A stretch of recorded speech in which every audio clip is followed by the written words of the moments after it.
少年探偵団の肝試し。 Hello everyone, today we are going to talk about the further information of Lesson 10, The Man Behind Sherlock Holmes. First, we read out loud the content of Lesson 10.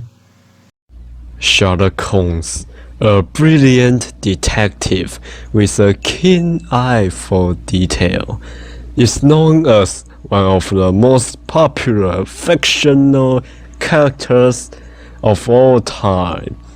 Who created this master detective? The answer lies in three men. One is Sir Arthur Conan Doyle. Another is Dr. Joseph Bell. And the other one is Dr. John Watson. Before he showed his remarkable ability to write detective stories, Conan Doyle was a struggling doctor living in London in the late 19th century. He had few patients, so he was often short of money. Detective stories were becoming popular during that time, and Doyle wondered whether he could write them as well. Therefore, he began to put pen to paper, and finally, his first novel, A Study in Scarlet, was published in 1888. Conan Doyle's character, Sherlock Holmes, was so popular with readers that, eventually, this famous detective appeared in 56 short stories and 4 novels. Sherlock Holmes only exists in the stories, but his characteristics and personality are actually quite similar to those of Dr. Joseph Bell. Dr. Bell was one of Conan Doyle's teachers at the University of Edinburgh, and he always used logic and reasoning to analyze what he saw. This had a significant influence on Conan Doyle's Holmes stories. For example, one time a man walked into the classroom where Bell was delivering a lecture. Even though Bell had never met him before, he judged that the man was a soldier from the proud way he walked. In addition, Bell was almost certain that this man was an army musician because he was short. When the man denied this, Bell could tell from his accent that he came from Scotland. Then, Bell had him take off his shirt, and the man had a tattoo of a small blue D on the left side of his body. The mark was given to soldiers who tried to flee from the army. Consequently, it shows that Bell was correct all along. There is no doubt that Sherlock Holmes is clever.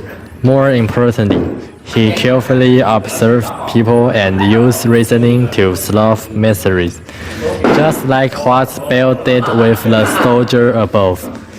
Moreover, Holmes always tries hard not to let emotion cloud his judgments. Dr. John Watson, who narrates the pair's adventures, also lends Holmes a hand with his case. In the stories, the two friends live at 221B Baker Street, which became an actual address in London in the 1930s. Today, there is a Sherlock Holmes museum on Baker Street. It is attractive to fans of Holmes because they can gain more information about a great fictional detective. Even though you are not in London, you can still pick one of Conan Doyle's books and enter the world of Sherlock Holmes. So, next time you are admiring Sherlock Holmes, don't forget the three men behind this master detective. Next, we talk about the further information. Sherlock Holmes had a habit of taking drugs. According to the book, he often took cocaine and morphine to fill the emptiness of investigating frivolous cases. But he opposed going to opium den, and Watson hated Holmes' habit of using drugs. Combat skills of Sherlock Holmes. Sherlock Holmes is good at fencing and boxing.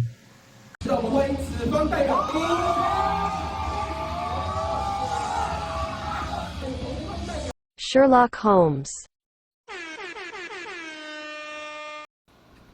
Although Holmes had high boxing skills, he fell to the bottom in the final duel with Professor Moriarty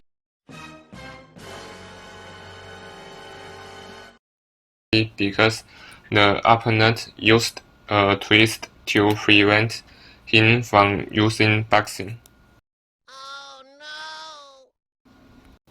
After Holmes was miraculously resurrected by the audience, he said that he escaped death by defeating Professor Moriarty in this martial art. That's all our report. Thanks for your listening.